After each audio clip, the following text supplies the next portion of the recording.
جس نے مجھ پر صبح و شام 10 بار درود پاک پڑھا اسے بروز قیامت میری شفاعت ملے گی۔ تو مل کر درود پاک پڑھتے ہیں۔ صلو علی الحبیب صلی اللہ تعالی علی محمد صلی اللہ علیہ وسلم۔ پہلے اچھی نیت کرتے ہیں اللہ پاک کی رضا کے لیے اور ثواب کمانے کی خاطر اور اپنے اوپر آتے فرائض کو مکمل کرنے کی خاطر علم دین حاصل کریں گے۔ تو الحمدللہ اللہ تعالیٰ کی ذات و صفات کے بارے میں کئی دنوں سے ہم سن رہے ہیں، سیکھ رہے ہیں، اور تفصیل کے ساتھ الحمدللہ وہ عقائد جو علماء اہل سنت نے بیان کیے، جن کی تفصیل جو بیان کی، وہ تفصیلات لے کر کچھ نہ کچھ ہم سمجھنے کی کوشش کر رہے ہیں۔ تو چونکہ آج اتوار ہے اور آج دن میں ہی ہم نے یہ آپس میں مشورہ کر لیا تھا کہ اتوار میں انشاءاللہ تعالی جو ہم نے ہفتے بھر پڑھا ہوگا کچھ نہ کچھ اس کو دوبارہ دہرانے کی کوشش کریں گے۔ یہاں پر یہ بات عرض کرتا چلوں، یہ چونکہ عقائد کا معاملہ ہے اور عقائد کا معاملہ ایک ایسا معاملہ ہوتا ہے کہ بندے کو ہر وقت یہ ذہن نشین رکھنے ہوتے ہیں کہ میں نے کون سا عقیدہ رکھنا ہے اور کون سا نہیں رکھنا۔ لہٰذا عقیدے کا موضوع اگر بار بار بھی بیان ہوتا رہے یہ رحمت ہی ہوتی ہے۔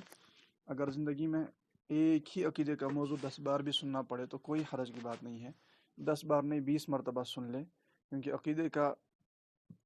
عقیدے کی اہمیت یہ ہے کہ اگر عقیدہ درست نہ رہا تو بندے کے اعمال جو ہے نا وہ سارے اکارت جا سکتے ہیں۔ لہٰذا عقیدے کا معاملہ بہت نازک بھی ہے اور بہت اہم بھی ہے، اور یہی ایک ایسا معاملہ ہے عقائد کا کہ اگر اس میں خرابی ہوتی ہے تو نہ بندے کی نمازیں، نہ اس کے روزے، نہ حج، نہ عمرہ، نہ زکوٰۃ، نہ صدقات کچھ قبول نہیں ہوتا۔ یہاں تک کہ حدیث پاک میں آتا ہے ان اللہ یبغض کل مبتدع، یعنی اللہ تعالی ہر بد مذہب کو ناپسند فرماتا ہے۔ لہٰذا بد مذہبیت سے بچنے کے لیے، کفریات سے بچنے کے لیے ہمیں چاہیے کہ ہم درست عقائد کا ہر وقت علم رکھیں۔ تو آئیے ہم جو ہم نے پڑھا ہے اس حوالے سے کچھ نہ کچھ آج دہرانے کی کوشش کرتے ہیں۔ امید ہے تقریباً ایڈ ہو گئے ہیں۔ صلو علی الحبیب صلی اللہ تعالی علی محمد صلی اللہ علیہ وسلم۔ اپنے آپ کو بالکل فارغ کر کے، شور وغیرہ سے دور رہ کے آئیے دہرائی کرتے ہیں۔ اللہ تعالیٰ کے بارے میں جو عقائد کا بیان ہوا، ان میں سے جو عقائد ہم نے پڑھے ہیں مختصراً ان کا خلاصہ، اور جہاں پر تفصیل کی حاجت ہوگی وہاں پر تفصیل بیان کریں گے۔ اور آج تو میرا ارادہ ہے کہ آدھے گھنٹے سے تھوڑا زیادہ ہی ہم آگے بڑھیں گے۔ چلیے، یاد رکھیے اللہ تبارک و تعالی ایک ہے، کوئی اس کا شریک نہیں ہے، نہ ذات میں، نہ صفات میں، نہ افعال میں، نہ احکام میں، نہ اسماء میں۔ یعنی اللہ تعالی کا کوئی شریک نہیں، نہ ذات میں، نہ صفات میں، نہ افعال میں، نہ احکام میں، نہ اسماء میں، یعنی کسی بھی معاملے میں کسی بھی طرح اس کا کوئی شریک نہیں ہے۔ اب اس کی مثالیں بھی فقہاء کرام نے بیان کی ہیں، لیکن اب جو کہ آج مختصراً ہے، تھوڑا تھوڑا عرض کر دوں گا جہاں پہ مناسب ہوا تو۔ اب جیسے ذات میں تو شریک نہیں ہے، واضح سی بات ہے، سب سمجھتے ہیں۔ یاد رکھیے صفات میں بھی اس کا کوئی شریک نہیں ہے، ٹھیک ہے؟ صفات میں بھی اس کا کوئی شریک نہیں ہے۔ اب مثال کے طور پر اللہ تعالیٰ خالق ہے، اللہ تعالیٰ پیدا فرماتا ہے، تو صرف خدا ہی خالق ہے، ایسا کوئی نہیں ہے جو خالق حقیقی ہو۔ بس فقط ایک ذات ہے جو خالق حقیقی ہے، وہ اللہ تعالیٰ کی ذات ہے۔ اللہ تعالیٰ کی ایک صفت ہے کہ وہ رزاق ہے، وہ رزق دینے والا ہے، تو فقط خدا ہی ہے جو رزق دیتا ہے، یعنی حقیقتاً صرف خدا رزق دینے والا ہے۔ جس کو وہ نہ دینا چاہے اسے کوئی رزق نہیں دے سکتا۔ لہٰذا اللہ تعالیٰ کی صفات میں کوئی شریک نہیں ہے۔ اس کی تو اور بھی مثالیں ہیں، اب چونکہ آج اختصاراً ہم آگے بڑھ رہے ہیں۔ نہ افعال میں اس کا کوئی شریک ہے۔ افعال میں مثال دوں گا آپ کو، جیسے اللہ تعالیٰ مارتا ہے اور زندہ کرتا ہے، یعنی فقط یہ خدا ہی ہے جو حقیقی طور پر زندہ کرتا ہے اور حقیقی طور پر موت دینے والا وہی ہے۔ اس کی مثال جیسے مثال کے طور پر بعض اوقات انسان بہت زیادہ بیماری میں ایسا مبتلا ہو جاتا ہے کہ ڈاکٹر وغیرہ جواب دے دیتے ہیں اور کہہ بھی دیتے ہیں کہ یہ بندہ جو ہے چند لمحوں کا، چند گھنٹوں کا مہمان ہے، لیکن ہم دیکھتے ہیں کہ بسا اوقات وہی مریض جو ہے 2 2 سال 3 سال بلکہ 10 سال بھی زندہ رہتا ہے. کہ یہ کیا ہوا، کہ یہ کیسے زندہ ہے، جبکہ ہمارا علم طب تو ہم کو یہ کہہ رہا تھا، بظاہر ڈاکٹر تو یہ کہہ رہے تھے کہ بس چند لمحوں کا مہمان ہے. اب جو یہ زندگی گزار رہا ہے اس وجہ سے کہ رب تعالیٰ نے اس کو موت نہیں دی. اصل بات یہ ہوتی ہے کہ رب نے نہیں چاہا کہ اس کو موت آئے، لہٰذا موت نہیں آئی. تو جسے بھی موت آتی ہے فقط رب تعالیٰ کے چاہے سے آتی ہے. اللہ کے چاہے بغیر کوئی مر نہیں سکتا. اسی طرح جیسے پیدا ہوتے ہیں بچے کی ولادت ہوتی ہے تو یہ رب ہی ہے جس نے اس کو پیدا کیا، تو یہ رب کے کام ہیں، ان میں کوئی شریک نہیں ہے. ایسا نہیں ہو سکتا کہ اللہ تعالیٰ نہیں چاہتا ہے کہ کوئی پیدا ہو اور یہاں سے کوئی اٹھے اس کو پیدا کر دے. ایسا ہو ہی نہیں سکتا. ایسا عقیدہ رکھنا صریح شرک ہے، صریح کھلم کھلا کفر ہے. ایسا نہیں ہو سکتا کہ رب تعالیٰ چاہے کہ فلاں مر جائے، یعنی اللہ تعالیٰ نے کسی کا وقت مقرر ہو گیا، ختم ہو گیا، اس کی موت کا وقت آ گیا. اب ایسا ہو ہی نہیں سکتا کہ کوئی اس کو زندہ رکھے. اگر کوئی ایسا عقیدہ رکھے گا وہ دائرہ اسلام سے خارج ہوگا، کیونکہ اللہ تعالیٰ کے افعال میں کوئی اس کا شریک ہے ہی نہیں. تو یہ بنیادی عقائد ہیں. اسی طرح نہ احکام میں اس کا کوئی شریک ہے. اللہ تعالیٰ کسی چیز کا حکم دے، ایسا نہیں ہے کہ اللہ تعالیٰ کو اس سے کوئی روک سکے. ایسا نہیں ہے. یعنی ایسا نہیں کہ اللہ تعالیٰ نے جیسے ہم پر نماز فرض کر دی اور کوئی دوسرا اٹھے وہ کہے کہ نماز فرض نہیں ہے اور اس کا حکم جو ہے وہ خدا کے حکم کے برابر ہو جائے. ایسا ہو ہی نہیں سکتا. رب کے حکم کے برابر، اس کے احکام کے برابر کسی کا حکم نہیں ہو سکتا. یہ ظاہر سی بات ہے. اسی طرح اسماء میں، اس کے ناموں میں بھی اس کا کوئی شریک نہیں ہے. اب اس میں تھوڑی تفصیل عرض کر دوں. اللہ تعالیٰ کے اسماء میں کوئی اس کا شریک نہیں ہے. یعنی جو اللہ تعالیٰ کے نام ہیں، ٹھیک ہے، اللہ تعالیٰ کے نام ہیں، جن معنی پر رب تعالیٰ کے لیے وہ بولے جاتے ہیں ہرگز ان معنی پر مخلوق کے لیے وہ نہیں بولے جاتے. بعض تو ایسے ہیں کہ جو مخصوص خدا کے لیے ہیں، جیسے لفظ اللہ ہے، لفظ رحمان ہے، لفظ قیوم ہے. یہ نام تو مخلوق کے رکھنا بھی ناجائز و گناہ اور حرام ہے. بعض اسماء مخلوق کے لیے بولے جاتے ہیں، جیسے قرآن پاک میں ہے. نبی پاک صلی اللہ علیہ وسلم کو رب تعالیٰ نے رؤوف الرحیم فرمایا، لیکن خود اللہ تعالیٰ فرماتے ہیں الرحمن الرحیم، یعنی وہ رحیم ہے. اگرچہ بعض ایسے الفاظ ہیں کہ جو ہم اللہ تعالیٰ کے لیے بولتے ہیں، اور بسا اوقات جیسے بندوں کے لیے بھی وہی بولتے ہیں. جیسے اللہ تعالیٰ دیکھتا ہے، سنتا ہے، اور بندہ بھی دیکھتا ہے، سنتا ہے. جیسے خدا نے خود فرمایا فجعلناہ سمیعا بصیرا، ہم نے بندے کو سننے والا، دیکھنے والا کر دیا. لیکن اب جو فرق ہے نا جس سے شرک ختم ہوگا وہ یاد رکھیے گا. جن معنی پر اللہ تعالیٰ کے لیے یہ اسماء بولے جاتے ہیں ہرگز ان معنی پر بندوں کے لیے نہیں بولے جا سکتے. اب کن معنی پر خدا کے لیے بولتے ہیں؟ مثال کے طور پر اللہ تعالیٰ کا علم، بندے کے پاس بھی علم ہے لیکن خدا کے پاس بھی علم ہے.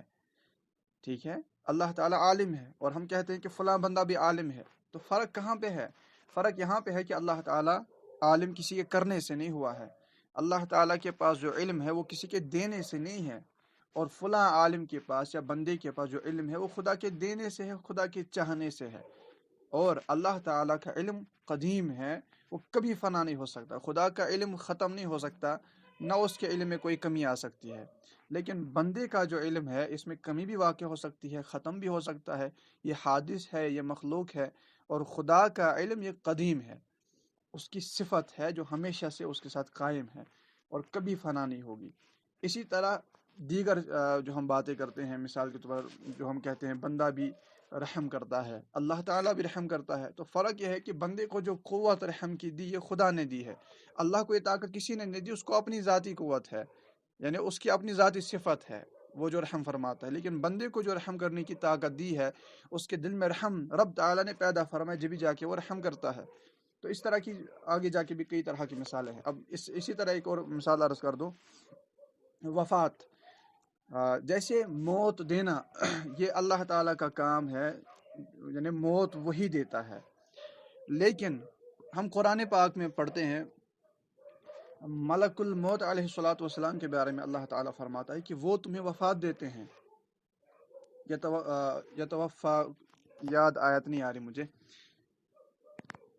اگر کسی کے ذہن میں ہو تو قرآن کی وہ آیت پڑھ دے. تاکہ یہ موضوع مکمل ہو جائے. بہرحال اس کا معنی یہی ہے کہ ملک الموت تمہیں وفات دیتے ہیں. مگر یہاں پہ فرق کہاں پہ ہو گیا؟ جب اللہ تعالیٰ ہی موت دیتا ہے تو یہ فرمانے سے ہمیں کیا مطلب سمجھنا ہے کہ ملک الموت وفات دیتے ہیں؟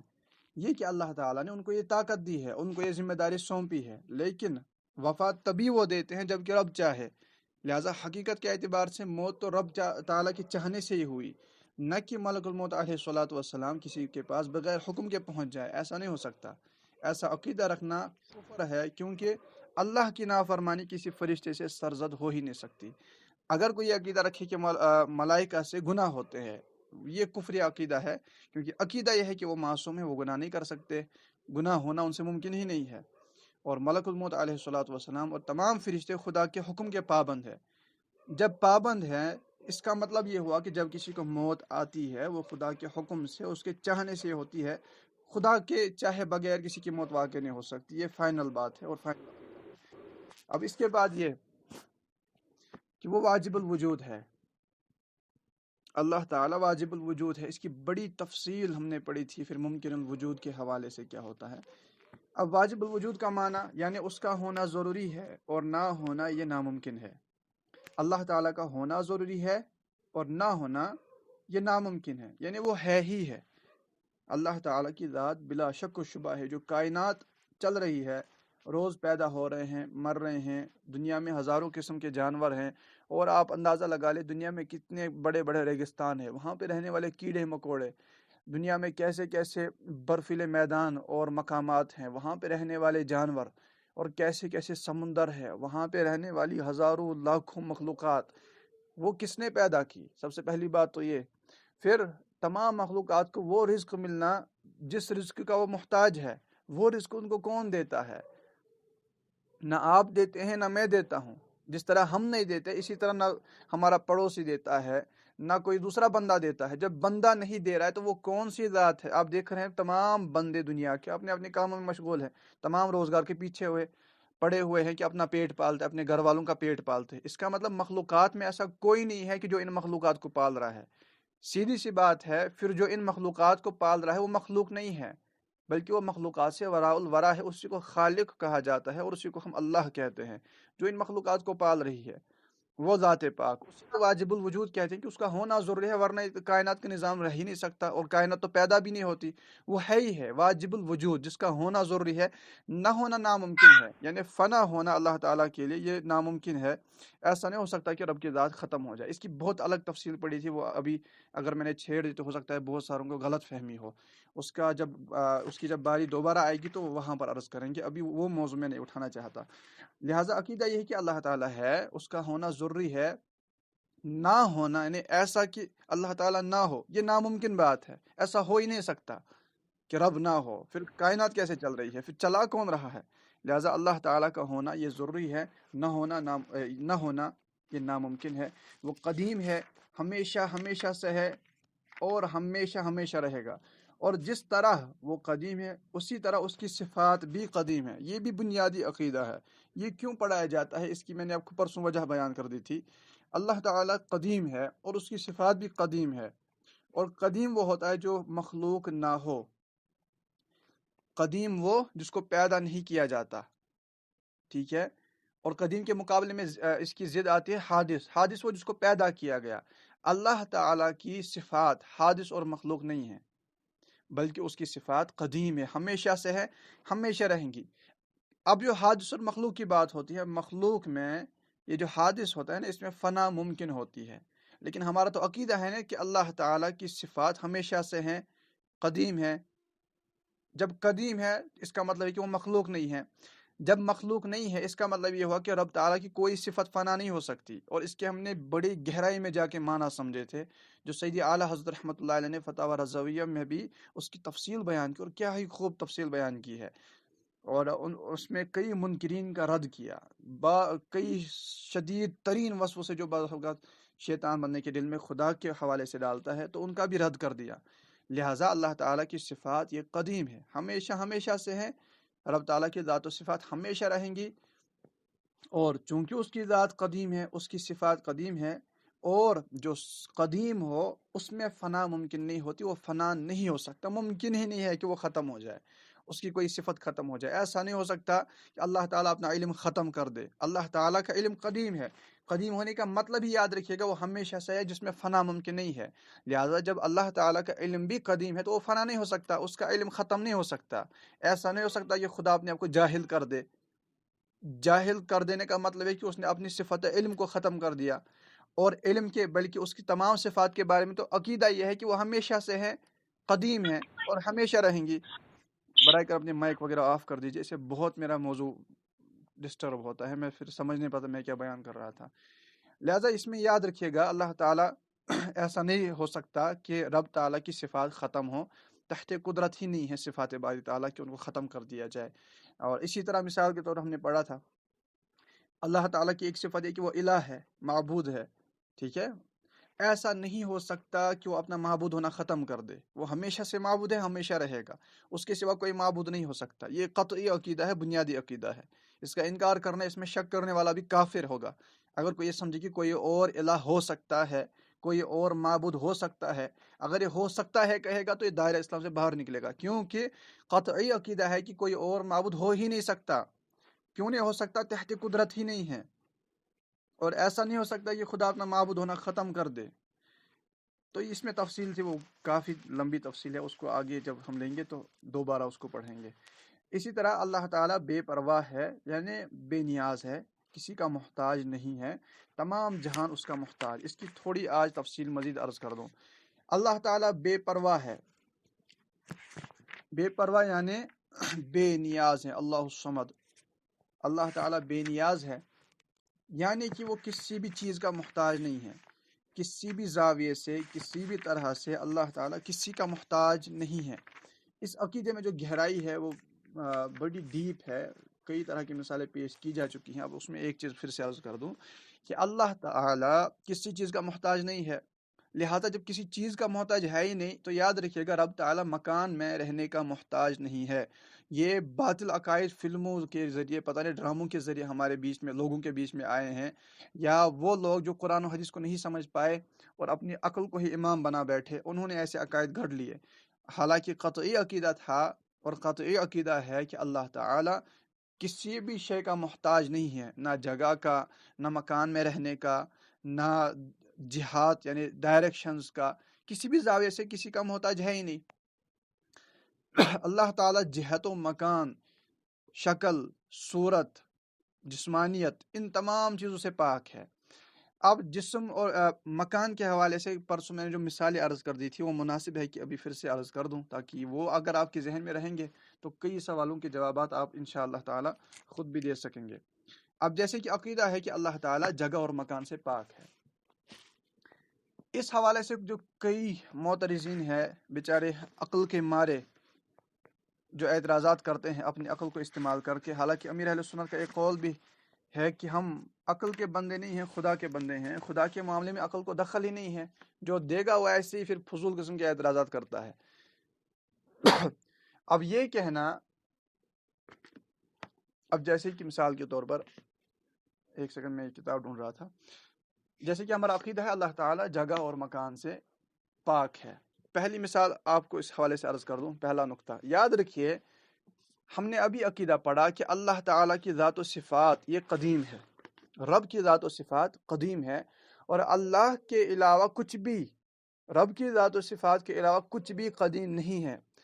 اگر کوئی بندہ اللہ کی ذات و صفات کے علاوہ کسی بھی چیز کو، خواہ ایک ذرہ ہی کیوں نہ ہو، اگر رب کی ذات و صفات کے علاوہ کوئی بندہ کسی بھی چیز کو قدیم سمجھے، یعنی ہمیشہ سے سمجھے، وہ دائرہ اسلام سے خارج ہے، پکا کافر ہے۔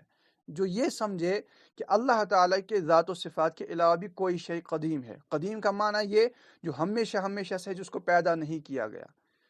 بہار شریعت میں بھی جو عقیدہ ہے اور فقہاء کرام نے جو بیان کیا کہ اللہ تعالیٰ کی ذات و صفات قدیم ہے، باقی پورا عالم یہ حادث ہے۔ حادث کس کو کہتے ہیں؟ حادث کہتے ہیں اسے جس کو پیدا کیا گیا، جس کو بعد میں پیدا کیا گیا۔ اور عالم جو ہے نا، عالم کے بارے میں عقیدہ یہ ہے کہ یہ حادث ہے، اور عالم میں تمام مخلوقات شامل ہے، رب کی ذات و صفات چونکہ مخلوق نہیں ہے، اس کے علاوہ جو کچھ ہے وہ تمام عالم کہلاتا ہے، چاہے وہ انبیاء علیہ الصلوۃ والسلام ہی کیوں نہ ہو، سب کو پیدا کیا گیا ہے۔ ظاہر سی بات ہے، تو بنیادی عقیدہ ہے، اس کا منکر بلکہ اس میں شک کرنے والا، معمولی ادنا شک لانے والا بھی پکا کافر ہے۔ تو رب تعالیٰ کی ذات و صفات قدیم ہے، ٹھیک ہے، اور اس کے علاوہ جو کچھ ہے وہ سب بعد میں پیدا کیا۔ اب یہاں پر یاد رکھیے، ہم جو کہتے ہیں نا اللہ تعالیٰ جگہ مکان سے پاک ہے، ہماری عقلیں اس میں کام نہیں کرتی، ہمیں عقل کو دخل دینا ہی نہیں ہے۔ اب جو یہ جگہ ہے یا جگہیں ہیں یا آسمان ہے یا عرش ہے، کرسی ہے، یہ تمام جگہیں یاد رکھیے گا یہ بھی حادث اور مخلوق ہیں، ان کو بعد میں پیدا کیا گیا۔ اب یہاں پر دو جوابات بنتے ہیں، ایک تو یہ، اگر کوئی یہ عقیدہ رکھتا ہے کہ اللہ تعالیٰ معاذ اللہ کسی مکان کے اندر ہے، جگہ میں ہے، یا عرش پر ہے یا آسمان پر ہے یا ہر جگہ ہے، اس سے پوچھا جائے گا کہ اللہ کے بندے یہ تو بتاؤ کہ یہ جگہ مکان آسمان عرش یہ کہاں تھے، یہ تو بعد میں آیا نا۔ اگر وہ معاذ اللہ کہے کہ اللہ تعالیٰ کے ساتھ ساتھ وہ جگہ بھی جہاں اللہ تعالیٰ معاذ اللہ ثم معاذ اللہ، اگر وہ جگہ کے اندر مانتا ہے، ظاہر سی بات ہے پھر یا تو یہ مانتا ہے کہ وہ جگہ بھی ہمیشہ سے ہے۔ جب اس نے یہ مان لیا کہ جگہ بھی ہمیشہ سے ہے تو اس نے اس بنیادی عقیدے کا انکار کیا اور دائرہ اسلام سے خارج ہوگا، کیونکہ عقیدہ تو یہ ہے کہ جگہیں بعد میں آئی ہیں، صرف رب کی ذات و صفات ہمیشہ سے ہیں۔ یا تو اگر وہ یہ کہے گا کہ معاذ اللہ ثم معاذ اللہ، جگہ اور مکان، اگر کوئی یہ کہتا ہے کہ نہیں جگہ اور مکان کے اندر پہلے خدا نہیں رہتا تھا، بعد میں اس نے رہنا سٹارٹ کر دیا، تو یہ خدا کی طرح محتاج و احتیاج ہونا اس کی نسبت ہے کہ نہیں اللہ کو پہلے حاجت نہیں تھی، بعد میں خدا کو محسوس ہوا کہ نہیں مجھے مکان بھی بنانا چاہیے، پھر اللہ نے مکان۔ یہ تو قباحتوں سے بڑے عقائد ہیں، کفریات ہیں کہ اللہ تعالیٰ مکان کا محتاج ہو گیا۔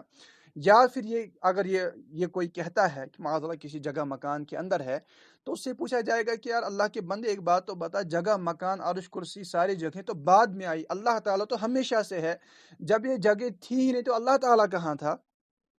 تو وہیں پر ہماری عقل رک جاتی ہے اور ہم کہتے ہیں کہ اللہ جگہ مکان سے پاک ہے اور شیطان کے وسوسوں میں نہیں آتے، ہم اپنی عقل کو دخل نہیں دیتے، اپنی عقل کے گھوڑے نہیں دوڑاتے، ورنہ یاد رکھیے اس کے آگے سوچیں گے تو پھر کل کی وہ حدیث پاک یاد کیجیے گا جس میں نبی پاک صلی اللہ علیہ وسلم نے واضح منع کیا کہ مت سوچو، تمہاری عقل طاقت ہی نہیں رکھتی خدا کے بارے میں سوچنے کی، لہٰذا ہماری عقل طاقت نہیں رکھتی، یہ ہمارے آقا علیہ الصلوۃ والسلام نے فرما دیا، ہم نے مان لیا، ہم عقل کو دخل نہیں دیتے، بلکہ ہم چپ چاپ یہ عقیدہ رکھیں گے اللہ تعالیٰ جگہ اور مکان سے پاک ہے، اور یہ عقیدہ حق ہے، یہ رکھنا ضروری ہے۔ ایسا نہیں کہ دل کے کہیں کونے کھانچے میں یہ بٹھا کے نہیں اللہ تعالیٰ جگہ مکان میں ہے لیکن مجھے یہ عقیدہ رکھنا ہے کہ جگہ مکان سے پاک، یہ کفر ہے، ایسا نہیں، بلکہ عقیدہ ہی یہ رکھنا ہے کہ اللہ تعالیٰ جگہ مکان سے پاک ہے۔ اب اس کی دوسری آپ کو مثال پیش کر دوں، دوسرا ایک نقطہ عرض کر دوں، یہ نکات جو ہیں ان کو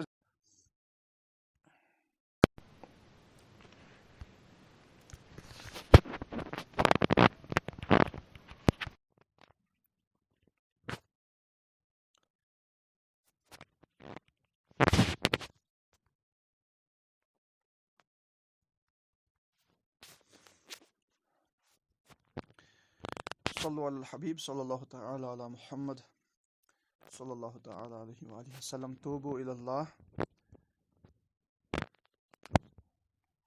صلو علی الحبیب صلی اللہ تعالی علی محمد صلی اللہ علیہ، صلو علی الحبیب صلی اللہ تعالی علی محمد صلی اللہ علیہ وسلم، توبو الی اللہ، استغفر اللہ، صلو علی الحبیب صلی اللہ تعالی علی محمد صلی اللہ تعالی علیہ وآلہ وسلم۔ تو آئیے مل کر درود پاک پڑھتے ہیں، صلو علی الحبیب صلی اللہ تعالی علی محمد صلی اللہ علیہ وسلم۔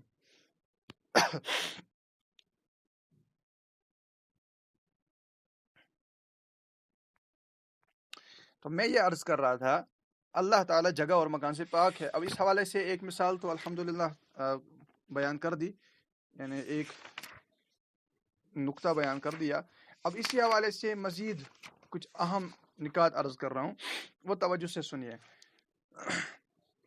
اب اس پر دوسری بات، جیسے کہ قرآن پاک کی آیتوں کی مثالیں ہم نے پچھلی بار پڑھی کہ اللہ تبارک و تعالی نے قرآن پاک کی آیتوں کی دو قسمیں بیان فرمائی۔ قرآن پاک کی آیت کے ہی اندر اللہ تعالی نے قرآن پاک کی آیتوں کی دو اقسام بیان فرمائی ہیں. اگر آپ میں سے کوئی یہ جواب دے کہ وہ اقسام کیا ہیں تو میرا دل خوش ہوگا، کہ اگر ذہن میں بھی ہو کہ دو آیتیں ہیں قرآن پاک کی آیتوں کے. محکمات متشابہات. ماشاء اللہ. اور کوئی جواب دے سکتے ہیں؟ متشابہات محکمات. ماشاء اللہ. تو قرآن پاک متشابہات ایک ہی ہے اور محکمات. دیکھیں قرآن پاک کی آیتوں کی دو قسمیں ہوتی ہیں.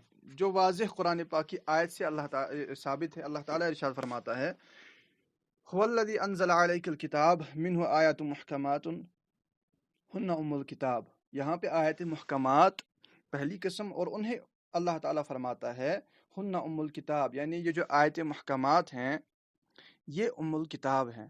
اور دوسری آیت کیا فرمایا وَأُخَرَ متشابہات، اور دوسری قسم جو ہے وہ متشابہات ہیں. یعنی دو قسمیں ہوئی، ایک تو محکمات اور دوسری متشابہات.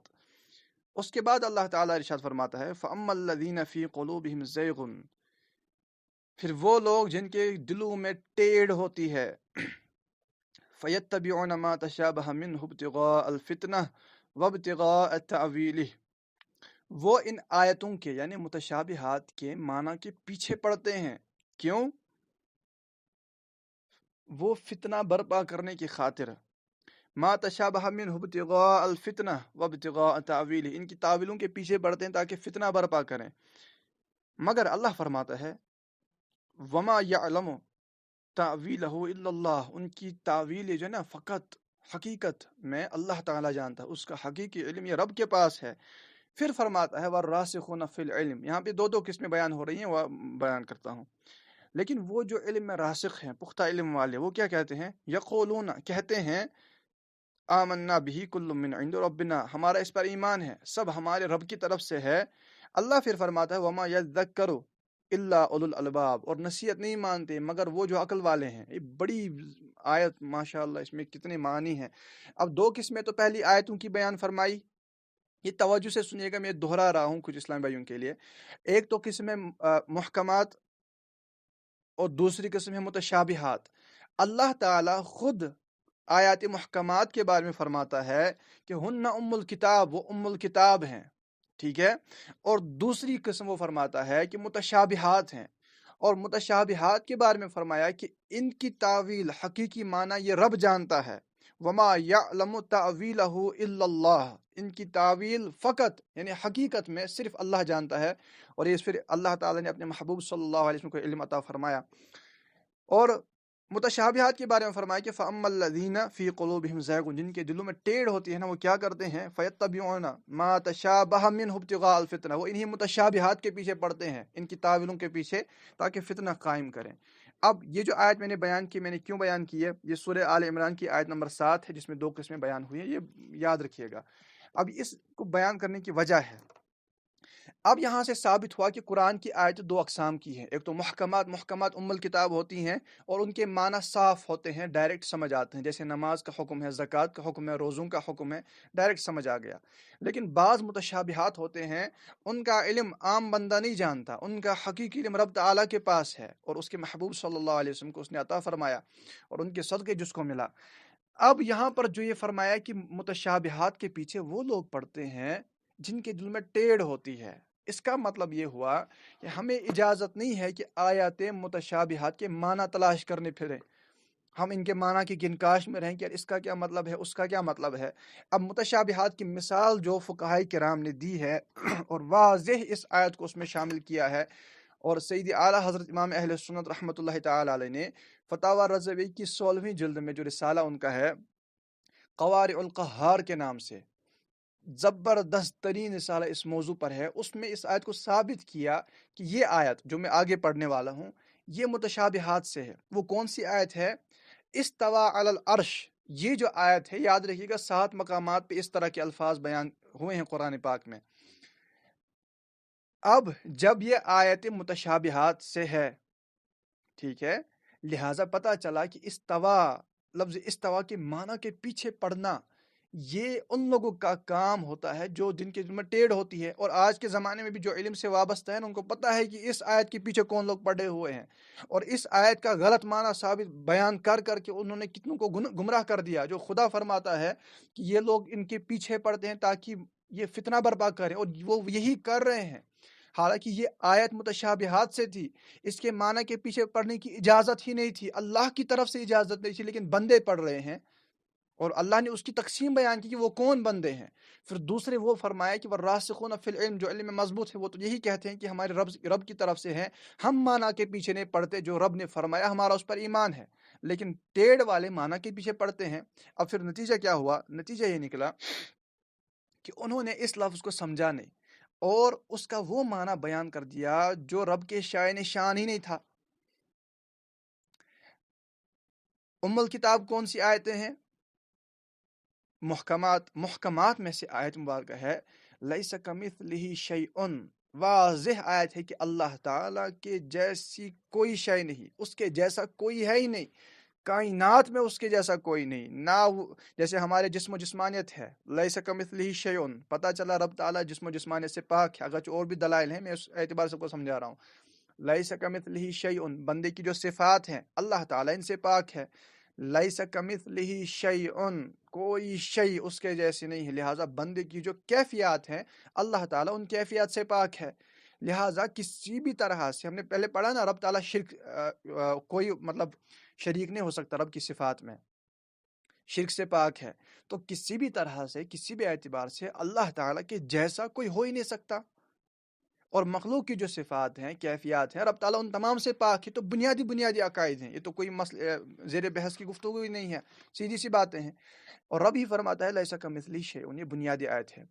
اب جب یہ آیت آئی استویٰ علی العرش، یاد رکھیے گا استویٰ علی العرش کے جو معنی بیان کیے گئے ہیں، اس حوالے سے علماء حقہ کی دو قسمیں ہیں. ایک تو وہ ہیں جو تفویض کرتے ہیں، تفویض یہ کرتے ہیں کہ ہم ان کے معنی کے پیچھے پڑھتے ہی نہیں ہیں، رب نے فرمایا ہمارا اس پر ایمان ہے. لیکن ہاں جو اس کے ظاہری مطلب نکل رہے ہیں، ظاہری مطلب مثال کے طور پر استوا کا مطلب یہ نکلتا ہے کہ بیٹھنا. انہوں نے یہ کہ اللہ تعالیٰ بیٹھنے سے پاک ہے، ہم یہ ظاہری معنی تو خدا کے لیے نہیں کہہ سکتے، کیونکہ خدا کے لیے یہ کہنا کہ بیٹھا، کھڑا ہوا، آیا گیا، چلا پھرا، یہ حادثات پہ دلیل کرتے ہیں، کیونکہ یہ بندے کی صفات ہے، رب کے لیے ایسے الفاظ بولنے کی اجازت ہی نہیں ہے. تو انہوں نے کہا کہ ہم یہ معنی تو نہیں کہیں گے، لیکن چونکہ حقیقی معنی خدا جانتا ہے، لہٰذا ہمارا اس پر ایمان ہے کہ یہ حق ہے، ہمارا اس پر ایمان ہے. لیکن پھر دوسری قسم ان علماء کرام کی ہوئی جن نے یعنی مسلک تاویل، جن نے تاویل نکالی اور اس وجہ سے تاویل بیان کی کہ وہ لوگ جو یہ ٹیڑھ کرتے ہیں، یا وہ لوگ جن کے دل بے چین رہتے ہیں کہ نہیں ہمیں پتہ چل جائے، ان کے لیے ان فقہا، ان علماء نے تاویل بیان کی. لیکن کون سی تاویل بیان کی؟ یہ بھی بڑی بات ہے.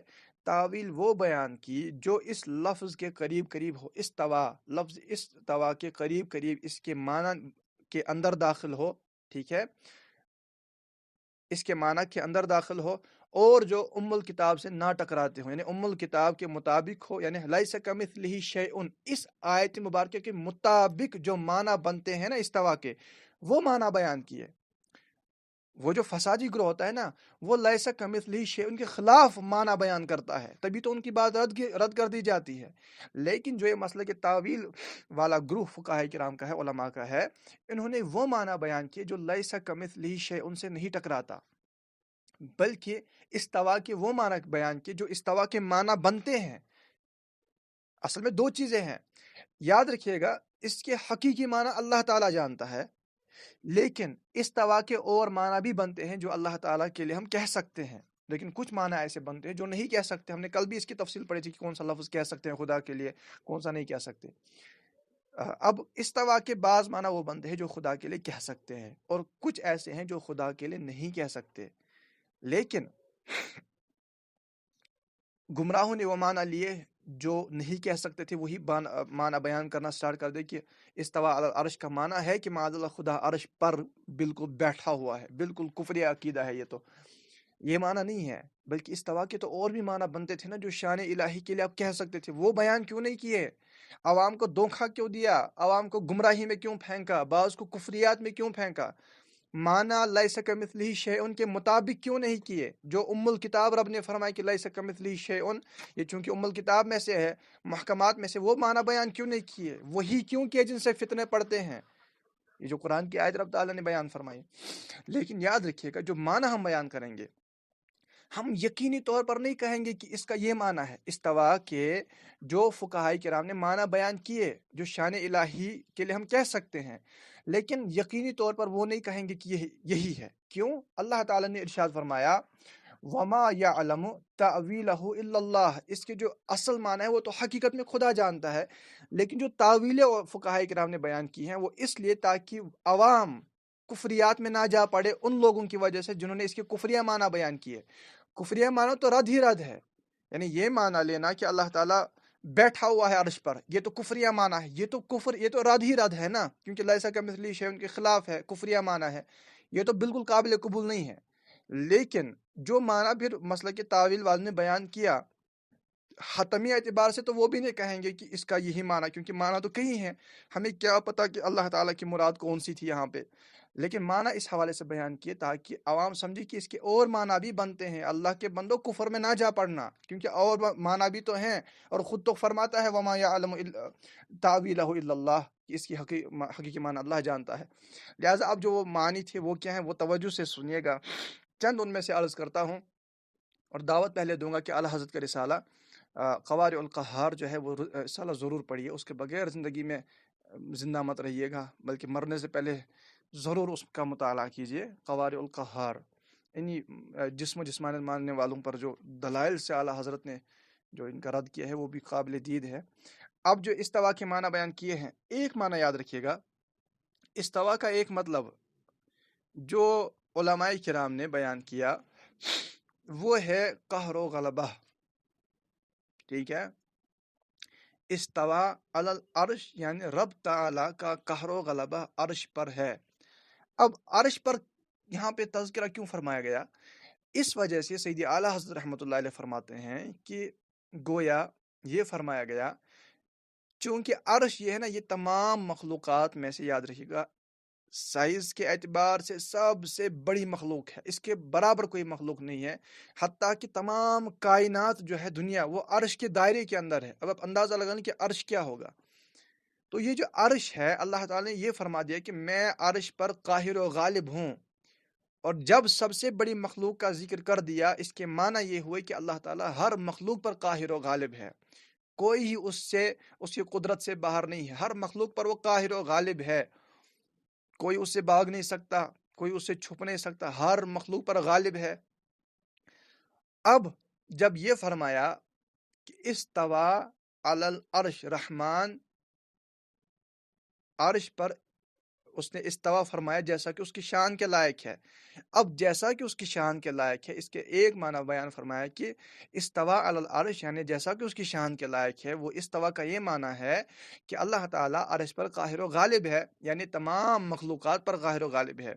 دوسرا معنی جو بیان کیا وہ بیان کیا قصد و ارادہ کا، اور یاد رکھیے جو معنی بیان کی ہے نا سیدی اعلیٰ حضرت رحمۃ اللہ علیہ فقہاء کرام نے، یہ معنی استوا کے یہ معنی عرب کی زبان میں مشہور ہیں، یعنی وہ ان کو استعمال کرتے ہیں، اور ان میں بعض معنی وہ ہیں جو قرآن میں خود بیان کیے گئے ہیں۔ جب انشاءاللہ تعالیٰ اس کی باری آئے گی وہ بھی آپ کو تفصیل سے عرض کرتا ہوں کہ قرآن میں مزید استوا کا لفظ دیگر مقامات بھی بیان ہوا، جہاں پہ یہ بیان فرمایا کہ تمام یعنی مکمل کر دینا، پورا ہو جانا۔ وہ عرض کرتا ہوں وہ ایک معنی بنتا ہے، وہ کیا ہے اس کی تفصیل عرض کر دوں۔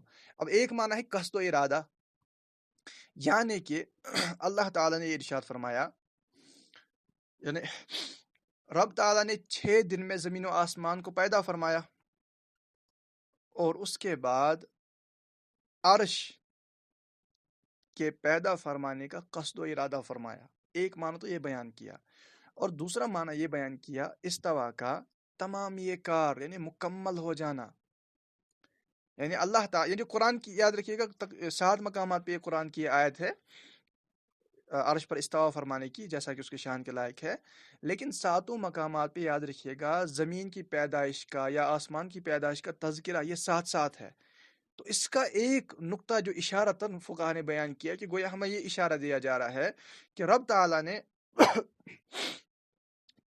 وہ رب تعالیٰ جس نے آسمانوں اور زمین کو اور ان دونوں کے درمیان جو کچھ ہے وہ ان دونوں کے درمیان کو 6 دنوں میں پیدا کیا، پھر عرش پر استوا فرمایا جیسا کہ اس کی شان کے لائق ہے۔ یہ قرآن کی آیت کا ترجمہ میں نے آپ کو پڑھا۔ اب یہاں پر جو معنی بیان ہے کہ پھر عرش پر استوا فرمایا، یعنی پہلے یہ بیان کیا کہ رب تعالیٰ نے زمین کو پیدا کیا، آسمان کو پیدا کیا 6 دن میں، اور ان میں جو کچھ ہے وہ 6 دن میں پیدا فرمایا، اور پھر عرش پر استوا فرمایا۔ معنی یہ کہ اللہ تعالیٰ نے زمین و آسمان کو 6 دن میں پیدا فرمایا، زمین و آسمان میں جو ہے وہ 6 دن میں پیدا فرمایا، پھر عرش پر استوا۔ استوا کا کیا ایک معنی ہے؟ تمام یہ کار مکمل کر دینا، یعنی آسمان و زمین کو 6 دن میں پیدا فرمایا، پھر اس تخلیق کو عرش پر تمام فرمایا، مکمل فرمایا۔ یعنی عرش پر تمام فرمانے کا مطلب یہ کہ عرش کے دائرے پر اس تمام کو مکمل فرما دیا، کچھ بھی عرش کے باہر نہیں رکھا۔ جو کچھ پیدا فرمایا، کائنات، زمینیں ہیں، آسمانیں ہیں، جو کچھ سورج ہے، چاند ہے، کچھ بھی معاملات، میسج آ گیا تھا، تھوڑا ڈسٹربنس ہو گئی، کچھ بھی ہو، جو بھی زمین و آسمان پیدا کیا یہ عرش کے دائرے کے اندر۔ ثم استوى علی العرش، یعنی زمین و آسمان کو 6 دن میں پیدا فرمایا اور اس سے عرش پر تمام فرمایا، اس سے عرش کے دائرے کے اندر اس کو مکمل فرما دیا۔ ایک معنی تو یہ بیان کیا۔ اس کے علاوہ بھی کچھ معنی ہیں جو قرآن کی آیت، اب اس حوالے سے مزید آیتیں پھر مجھے بیان کرنی پڑیں گی، لیکن مجھے اس حوالے سے جو چند مثالیں وہ بھی عرض کر دوں تاکہ یہ مکمل تھوڑا ہو جائے موضوع۔ اب اسی طرح سے یاد رکھیے گا، ایک قرآن پاک کی ایک آیت ہے، اب دیکھیں اب جو نقطہ عرض کر رہا ہوں وہ توجہ سے سنیے گا۔ اب اس کے اور بھی معنی ہیں اور بھی مطالب ہیں، لیکن اب جو میں عرض کر رہا ہوں اس سے آپ کو یہ معاملہ بالکل ہی انشاءاللہ تعالی اچھے سے سمجھ آئے گا۔ اب قرآن پاک کی یہ ایک آیت ہے، نحن اقرب الیہ من حبل الورید، ہم اس کی یعنی ہم بندوں کی شہرگ سے زیادہ قریب ہیں، یہ رب تعالیٰ فرماتا ہے۔ اب مجھے آپ یہ بتائیے، اللہ تعالیٰ اب یہ جو اس طرح بندے کہتے ہیں، اب ان سے سوال ہے کہ کیا خدا عرش پر ہے کہ بندے کی شہرگ کے قریب ہے؟ آپ کیا معنی بیان کرو گے؟ اللہ کے بندو، دونوں قرآن کی آیتیں ہیں، دونوں پر ایمان رکھنا فرض ہے، یہاں تک کہ اللہ تعالیٰ ارشاد فرماتا ہے وَهُوَ مَعَكُمْ أَيْنَمَا كُنْتُمْ، تم جہاں بھی ہو تمہارے ساتھ ہے۔ اب ہمیں اس کا یار ہمیں سمجھا تو دو کہ اللہ تعالیٰ شہرگ سے زیادہ قریب ہے، یا وہ عرش پر ہے، یا وہ ہمارے ساتھ ساتھ ہے، وہ ہے کہاں؟ ان تمام آیاتوں سے یاد رکھیے گا یہی ثابت ہوتا ہے کہ وہ جگہ مکان سے پاک ہے، اور ان آیات کے معنی اور مطالب دوسرے ہیں، ظاہری الفاظ سے جو سمجھ آتے ہیں وہ ہے ہی نہیں، وہ ہو ہی نہیں سکتے۔ پھر آپ خدا کو کہاں مانیں گے؟ کیا عرش پر مانیں گے؟ کیا ہر جگہ مانیں گے؟ اور یہ پھر ایک خدا کو مانا کہ پتہ نہیں کتنے خداؤں کو مانا، یا پھر ہر انسان کی شہرگ میں مانیں گے یہاں پر خدا ہے؟ کیونکہ قرآن کی آیت ہے ہر جگہ ظاہری مطلب نہیں لیے جاتے، ہر جگہ پر ظاہری معنی لینا بعض اوقات بندے کو کفر میں ڈال دیتا ہے۔ ان کے معنی تو بیان کیے جائیں گے نا، معنی کیا ہے؟ تو معنی یاد رکھیے جو فقہا نے معنی بیان کی، پہلے یاد رکھیے گا کہ عقیدہ کہ اللہ جگہ مکان سے پاک ہے، یہ عقیدہ ٹل نہیں سکتا، لیس کمثلہ شیء۔ اس کے وجوہات ہم نے پہلے بیان کی ہیں، اس کی چند مثالیں کہ آسمان کرسی وغیرہ یہ سارے بعد میں پیدا کیے، وہ قدیم ہے وغیرہ بیان کر دیے۔ اب یہ جو ہے نحن اقرب الیہ من حبل الورید، کہ وہ شہرگ سے بھی زیادہ قریب ہے، معنی یہ ہوا علم کے اعتبار سے، یعنی اللہ تعالی ہماری شہرگ سے بھی زیادہ قریب ہے، علم کے اعتبار سے، قدرت کے اعتبار سے۔ ہمارے اعضاء ایک دوسرے چھپے ہوئے ہیں، لیکن رب تعالیٰ سے ہمارے اعضاء نہیں چھپے ہوئے، ٹھیک ہے۔ دوسرا معنی کہ وہ معکم اینما کنتم، تو یہاں پہ یہ جسمانیت کا بیان نہیں ہے، مکان کا بیان نہیں ہے کہ تم جہاں پہ جاتے ہو تمہارے پیچھے پیچھے خدا چلتا ہے، یہ تو کفریہ معنی ہے۔ تو لا محالہ ان کے ایسے معنی مطالب بیان کیے جائیں گے جو رب کی شان کے لیے ہم بول سکتے ہیں، جیسے ان اللہ مع الصابرین، وہ رب تعالیٰ صابروں کے ساتھ ہے۔ صابروں کے ساتھ ہونے کا مطلب یہ نہیں کہ جسمانیت کے ساتھ ساتھ ہے یا مکان کے اعتبار ساتھ ہے کہ یہ صابر یہاں بیٹھا ہے اور خدا یہاں بیٹھا ہے، معاذ اللہ، ایسا نہیں، یہ ساتھ ہونے کا مطلب نہیں ہے، بلکہ ساتھ ہونے کا مطلب کہ رب تعالیٰ کی مدد صابروں کے ساتھ ہے۔ اسی طرح جیسا کہ امام غزالی رحمۃ اللہ علیہ نے اللہ کی جگہ مکان جسم و جسمان سے پاک ہونے کے حوالے سے جو احیاء العلوم کی پہلی جلد میں بیان فرمایا، اس میں جو رسالہ لکھا اس میں ایک حدیث پاک نقل کی کہ ایک حدیث ہے جس کا معنی ہے کہ دل پروردگار خدا کی 2 انگلیوں کے درمیان ہے۔ تو امام غزالی نے بیان کیا کہ اگر تم کسی بندے کے دل کو چیرو گے تو کیا وہاں پہ 2 انگلیاں پاؤ گے؟ نہیں، ایسا تو نہیں ہے۔ پھر اس حدیث کا کیا مطلب ہے؟ اگر ظاہری معنی مراد لیں گے تو پھر اس کا مطلب تو یہ ہونا چاہیے کہ یہاں پہ 2 انگلیاں ہیں۔ لیکن جب دیکھتے ہیں تو وہاں پہ 2 انگلیاں نہیں ہیں، پتہ چلا ظاہری مطلب نہیں ہے، معنی اس کے کچھ اور ہیں، اور معنی سیدی امام غزالی رحمۃ اللہ نے بیان یہ فرمائے کہ یہ رب تعالیٰ کی قدرت کا بیان ہے کہ رب تعالیٰ کہ دست قدرت میں بندے کا دل ہے، جب چاہے ہدایت کی طرف لائے، جب چاہے ہدایت سے الگ کر دے، جو عقیدہ ہم نے کل پڑھا تو معنی بھی واضح ہو گئے۔ جیسے ہم کہتے ہیں کہ فلاں میری انگلیوں پہ ناچتا ہے، میں چٹکیوں میں کام کرا دیتا ہوں، تو یہ محاورات ہوتے ہیں، نہ یہ کہ تم ظاہری مطلب لے کر کفریات کرنے بیٹھ جاؤ اور عوام اور ہمارے چھوٹے بچوں کو کفریات میں مبتلا کر دو، جیسا کہ ہمارے بچوں کو پڑھایا جا رہا ہے، بعض اوقات اس طرح پڑھایا جا رہا ہے۔ اسی طرح آگے بڑھتے ہیں، اب یہ مثال دینا، دیکھیں یہ جو میں نے آپ کو مثالیں دیں، ان سے یہ ثابت ہوا کہ یہ جو اس طرح کی آیتیں ہیں، ان کے ظاہری مطلب لینا ہرگز جائز نہیں ہے، ان کے معنی بیان کیے جائیں گے کہ معنی کیا ہے، ورنہ ظاہری مطلب لیں گے تو پتہ نہیں پھر خدا کو کہاں ڈھونڈیں گے، عرش پہ ڈھونڈیں گے کہ ہر ایک بندے کے دل شہرنگ میں ڈھونڈیں گے آپ، پھر آپ کو چاہیے کہ نماز اس بندے کی طرف، کوئی بھی بندہ جہاں کھڑا اس کی طرف نماز پڑھنا شروع کر دے، کیوں خدا تو معاذ اللہ ان ظاہری مطلب لینے والوں کے اعتبار سے اس کے اندر ہے نا، تو پھر اس کی طرف نماز پڑھو۔ لہٰذا عرش پر استوا فرمائے جیسا کہ اس کی شان کے لائق ہے، اور وہ ہم نے تھوڑا تفصیل سے بیان کیا، لیکن عقیدہ یاد رکھیے گا اللہ تعالیٰ بیٹھنے، جسمانیت سے، کھڑے ہونے سے، عرش کا محتاج ہونے سے، ان تمام چیزوں سے پاک ہے۔ کل ہم نے ایک عقیدہ پڑھا تھا نا کہ اللہ تعالیٰ متغیر نہیں ہوتا، وہ بدلتا نہیں ہے، یہ ذہن میں رکھیے گا، یہ بھی اس حوالے سے عرض کرتا چلوں، اللہ تعالیٰ بدلتا نہیں ہے۔ اس کا کیا معنی ہے، ہم نے سمجھا کہ نہیں سمجھا؟ اللہ تعالیٰ بدلتا نہیں ہے، بدلتا وہ ہے جو مخلوق ہو، جو حادث ہو، بدلتا وہ ہے جو مخلوق ہو، جو حادث ہو، اور جس میں تغیرات ہوتے ہیں، وہ فانی ہوتا ہے۔ کائنات بدلتی ہے، درخت بدلتے ہیں، زمین و آسمان آپ دیکھیں تغیرات ہو رہے ہیں نا، روز تو ہو رہے ہیں، ابھی دن ہے، ابھی رات ہے، ابھی بارشیں ہیں، سب تغیر ہو رہا ہے۔ تو جس میں تغیر ہوتا ہے وہ فانی ہوتا ہے، رب میں تغیر نہیں ہوتا، یعنی کہ جیسا وہ ہمیشہ ہمیشہ سے ہے ایسا ہی ہمیشہ ہمیشہ رہے گا، اس میں چینجنگز نہیں آ سکتی، کیونکہ رب تعالیٰ حادث نہیں ہے نا، وہ مخلوق نہیں ہے، وہ خالق ہے۔ لہٰذا جب ہم نے یہ عقیدہ رکھا کہ اللہ تعالیٰ اللہ جب عرش و مکان کرسی نہیں تھے، جگہ مکان سے بے شک پاک تھا، ویسا ہی تو اب بھی ہے، اس کا مطلب یہ عقیدہ آج بھی رکھنا ہے کہ جگہ مکان سے پاک ہے، ایسا نہیں کہ پہلے جگہ مکان سے پاک تھا اب محتاج ہو گیا، وہ متغیر نہیں ہوتا، وہ جگہ مکان سے پاک بے شک ہے۔ اب اسی طرح اس حوالے سے عرض کرتا چلوں، بعض اگر آپ کو یہ اعتراض کر دینا یار اگر خدا عرش پر نہیں ہے، آسمان پر نہیں ہے، تو آسمان کی طرف ہاتھ اٹھاتے کیوں ہو دعا کے لیے؟ اللہ کے بندو، کہ احمقانہ بیوقوفانہ سوال ہے، اس سے یہ سمجھنا کہ خدا آسمان پر ہے، عرش پر ہے، پھر میں ان کو یہ جواب دوں یار ہم نماز کعبے کی طرف رخ کر کے کیوں پڑھتے ہیں؟ پھر تو ہمیں بھی چاہیے نا، ان کو بھی چاہیے کہ کعبے کی طرف نماز کیوں پڑھتے ہو، پھر آسمان کی طرف نماز پڑھو، جب تمہیں ڈائریکٹ پتا ہے کہ خدا کہاں ہے، جگہ مکان کے اندر اس کو مانتے ہو معاذ اللہ، پھر ڈائریکٹ آسمان کی طرف نمازیں پڑھو نا، پھر کعبے کی طرف کیوں پڑھتے ہو؟ اللہ کے بندو یاد رکھیے گا، کعبے کی طرف نماز پڑھنا ہو یا بیت المقدس کی طرف اول جو ہمارا قبلہ تھا اس کی طرف نماز پڑھنا ہو، یا آسمان کی طرف اپنے ہاتھوں کو بلند کرنا ہو، یہ اس وجہ سے نہیں ہے کہ خدا پہلے بیت المقدس میں رہتا تھا، پھر معاذ اللہ اس نے وہاں سے وہ ٹرانسفر کر لی اور کعبے کے اندر چلا گیا، اور جب بندہ دعا مانگتا ہے پھر ٹرانسفر کر کے آسمان، یہ کیا مذاق بنا رکھا ہے؟ خدا کو مانا ہے کہ کسی اور کو مانا ہے؟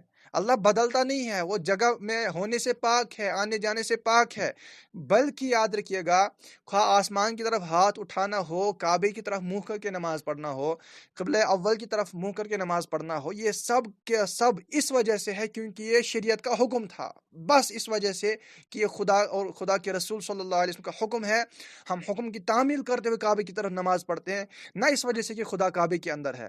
ہم اس وجہ سے آسمانوں کی طرف ہاتھ اٹھا کر دعا مانگتے ہیں کہ حکم یہی ہے کہ ہتھیلیوں کو اونچا کیا جائے، اور یہ کہا گیا کہ آسمان یا ہتھیلیوں کا یا دعاؤں کا قبلہ ہے، تو اس وجہ سے نہیں ہے کہ خدا وہاں پر ہے معاذ اللہ، وہ تو جگہ مکان سے پاک ہے، آسمان تو فرشتوں کا مسکن ہے، آسمان پر تو فرشتے رہتے ہیں، اگر یہ مانتے ہو خدا بھی آسمان پر رہتا ہے، پھر تو خدا کو فرشتوں کی طرح سمجھ لیا معاذ اللہ، یہ مماثلت پیدا کر دی ہو، تو خدا خود فرماتا ہے لیس کمثلہ شیء، مماثلت ہی نہیں ہے، اللہ کی جیسا کوئی ہے ہی نہیں، تو فرشتوں کو خدا کے برابر ٹھہراؤ یا بندے کو ٹھہراؤ، دونوں اعتبار سے کفر ہے، دونوں اعتبار سے شرک ہے۔ لہٰذا عقیدہ یاد رکھیے گا وہ جگہ اس کی اور بھی یاد رکھیے گا، اور بھی کئی طرح کی مثالیں ہیں، اور جو منکرین بعض اوقات پیش کرتے ہیں نا، انہیں کی ان روایت آیتوں سے ثابت ہو رہا ہوتا ہے کہ خدا اللہ تعالیٰ جو ہے وہ جگہ مکان سے پاک ہے، لیکن وہ کیا کریں، وہ سمجھتے نہیں ہیں۔ اسی طرح اب یہ عقیدہ یاد رکھیے گا، ہرگز نہیں ٹل سکتا، یہ میں آخر میں عرض کر دوں کہ یاد رکھیے گا جو بنیادی عقائد ہیں، بنیادی عقیدہ، حتمی قطعی عقیدہ کسی بھی وجہ سے نہیں ٹل سکتا۔ اگر آپ کو کوئی قرآن کی آیت پیش کر دیتا ہے، یاد رکھیے گا، وہاں پر ذہن میں رکھیے گا کہ ظاہری مطلب اگر کفریہ بن رہے ہوں تو آپ کا یہ ذہن ہونا چاہیے کہ یار بنیادی عقیدہ نہیں ٹل سکتا، ظاہری معنی اگرچہ یہ ہیں لیکن اس کے معنی کچھ اور ہوں گے، یہاں پر مراد کچھ اور ہوگی، نہیں ہے کہ ہم ظاہری مطلب لینا سٹارٹ کر دیں، کیونکہ رب تعالیٰ کسی کے جیسا نہیں ہے، مثل و مثلیت سے پاک ہے، ہم جگہ مکان سے پاک ہے، بنیادی عقائد ہے۔ بعد میں جو بھی چیز پیش کی جائے گی اس کے اعتبار سے کلام کیا جائے گا کہ اس کے معنی کیا ہیں، کہیں یہ تو اس کے معنی نہیں ہے، کہیں وہ تو معنی نہیں ہے۔ تو یہ چیزیں یاد رکھیے گا، ذہن میں رکھنے والی باتیں ہیں۔ جس طرح معراج کا واقعہ بیان ہوتا ہے، معراج پر بھی بعض لوگ اعتراض کرتے ہیں، اور یہاں پر تو جہال کی کثرت ہے، واعظین میں بھی پتہ نہیں کیسے معراج کا واقعہ بیان کرتے ہیں، بیچارے لوگوں کو یہی تصور اٹھا کے وہاں سے کھڑا کرتے ہوں گے خدا جسم و جسمانیت والا ہے، مکان والا ہے، معاذ اللہ، حالانکہ یہ تو کفریات ہے۔ معراج کے حوالے سے یاد رکھیے گا، بے شک سرکار صلی اللہ علیہ وسلم نے معراج کی، انہیں معراج عطا کی گئی اور رب کا دیدار کیا۔ بڑا نقطہ عرض کر رہا ہوں، توجہ سے سنیے گا، اس سے لیفٹ نہ ہو جائے، میں ختم ہی کرنے والا ہوں۔ اللہ تعالیٰ کا دیدار سرکار صلی اللہ علیہ وسلم نے کیا، یہ ہمارا عقیدہ ہے، لیکن یہ یاد رکھیے گا وہ کیسے ہوا، کس طرح ہو، وہ خدا جانے، خدا کے محبوب صلی اللہ علیہ وسلم جانے۔ ہمارا عقیدہ ہے رب تعالیٰ جسم و جسمانیت مکان سے پاک ہے، اور یہ کہنا کہ جب خدا عرش پر نہیں تو عرش پر کیوں گئے؟ اللہ کے بندے، کس نے تمہیں کہا کہ نبی پاک صلی اللہ علیہ وسلم عرش پر خدا کو دیکھنے گئے تھے؟ اللہ عرش پر نہیں ہے، وہ اس سے پاک ہے۔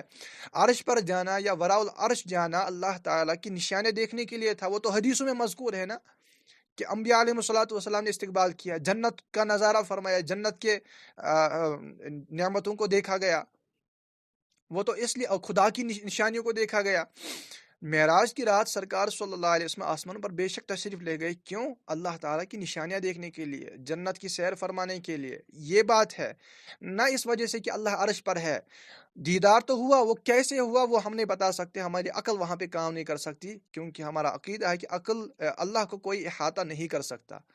اور یہ وہی بات یہاں پہ عرض کرتا چلوں، جیسا کہ عقیدہ ہے کہ جنتیوں کو جنت میں اللہ کا دیدار ہوگا، وہاں پر بھی تو ہم نے کل یہی فقہاء کرام کے اقوال پڑھی، صدر شریعہ رحمۃ اللہ علیہ کی تفصیلاً اس پر بحث پڑھی، کہ یہی تو کہا جاتا ہے کہ یہاں پر کیوں کر اور کیسے کو دخل نہیں ہے، کہ خدا کا دیدار کیسے ہوگا، جب ہوگا تب بتا دیں گے، مت پڑھو ابھی اس معاملے میں۔ اسی طرح وہی معاملہ یہاں پر بھی ہے کہ سرکار صلی اللہ علیہ وسلم کو دیدار تو ہوا، اب کیوں کر ہوا، کیسے ہوا، یہ الفاظ یہاں بولنے کے ہے ہی نہیں، کیونکہ یہ عقل کا مقام ہی نہیں ہے نا۔ تو جیسا وہاں پر جواب ہے کہ جنت میں دیدار ہوگا، لیکن کیسے ہوگا ہم نہیں بتا سکتے، دیدار ہوگا لیکن کہ ہم اس کو حادث ماننا شروع کر دیں، سمت کے اندر لائیں، کیونکہ وہ رب تعالیٰ سمت میں ہونے سے، جسم و جسمانیت میں ہونے سے، ان چیزوں سے، ڈائریکشن سے پاک ہے۔ لہٰذا امید ہے کہ عقیدہ بھی آپ کو سمجھ آ گیا ہوگا۔ اللہ تعالیٰ ہم سب کو سلامت رکھیے۔ جزاک اللہ خیر، آپ نے شرکت فرمائی۔ السلام علیکم ورحمۃ اللہ تعالیٰ وبرکاتہ۔